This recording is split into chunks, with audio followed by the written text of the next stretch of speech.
people say, well, the Americans were being big whiny babies. Their taxes were low. They were almost nothing. And the British imposed a few taxes, and they whined and cried and rebelled against it. But it wasn't just the taxes themselves. It was just the idea of the right to tax. The Americans said, essentially, the British are changing the rules of the game. Let me tell you a little story. The first school I taught at, I actually taught math. I didn't teach history, but I knew the guy that taught American history. And the first day of class, he did a really cool thing. He took the students out and had them play kickball. But for one team, he kept changing the rules. He would say, okay, now you have to kick it, a certain distance before you can run to the base. Okay, when you run, you have to hop on one foot, things like that. So one side was getting the rules changed on it constantly. And of course, the kids were like, hey, what? That's not fair. Blah, blah, blah. And he said, well, that's kind of what the Americans felt like. The Americans felt like the British were constantly changing the rules. We've seen the taxes are changing all the time. And for how long? Until 1764, when the Sugar Act was passed, going back 150 years, the British had practiced a policy called Salutary Neglect, where they let the colonies just run their own affairs. And now they're changing the rules. So I think it was as much the principle as it was the taxes. So this we were talking about earlier with the previous episode on changes having to do with British governing policy. They are more interventionist, but then this leads more to the perception amongst colonists that there's an autocratic government where the king has unlimited power. Whether fair or not, this is becoming more of a prevailing view. So perception really does matter here.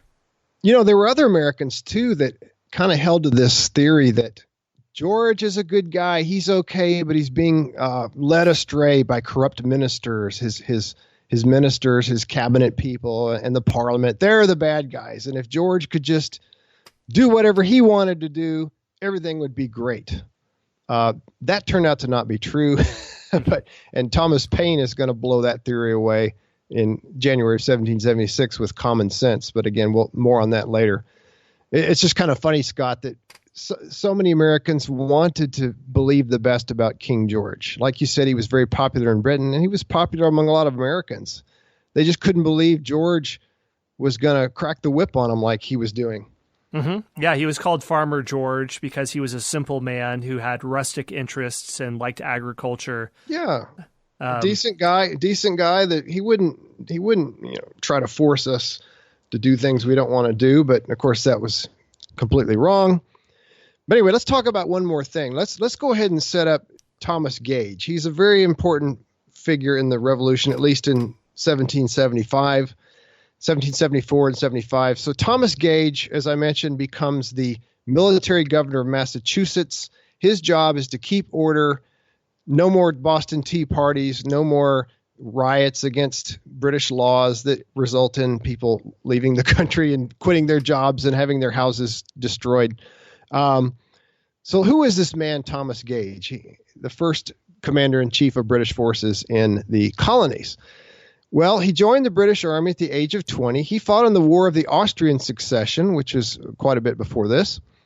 He fought, as we'll see this is a common theme. A lot of the leaders and the commanders in the American Revolution on both sides had fought in the French and Indian War.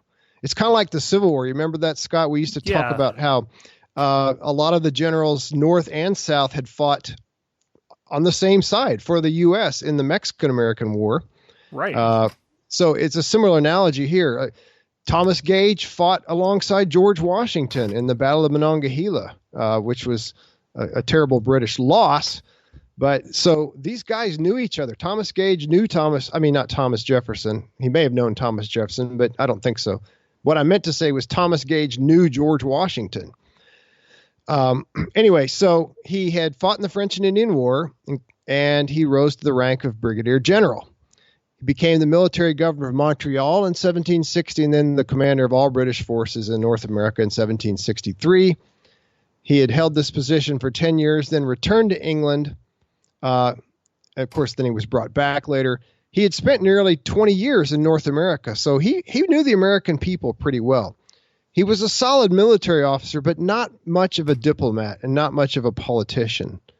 And again, May 13th, 1774, he arrives in Massachusetts, and his job is keep the people quiet and keep the taxes coming in.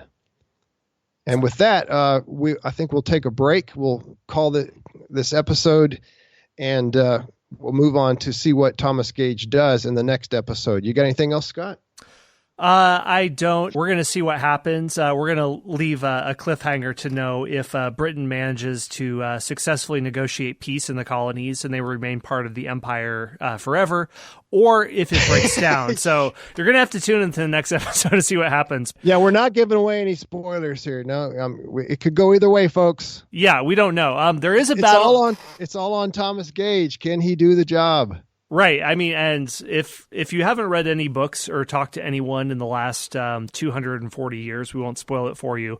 But what I will say is that getting properly into the heart of the series, we will be talking about our first key battle, which is the battles of Lexington and Concord, typically grouped together. So we'll get into that, and we'll see you all in the next episode. Thanks for listening to the Key Battles of the Revolutionary War podcast. If you'd like more info, go to keybattlesoftherevolutionarywar.com, where you'll find show notes, maps, and other resources that we talk about in these episodes. And if you like the show, please rate and review us on the podcast player of your choice. It helps us grow the show and reach new listeners. Until next time, my friends, grab your tankard of ale or glass of Madeira and raise a toast to liberty.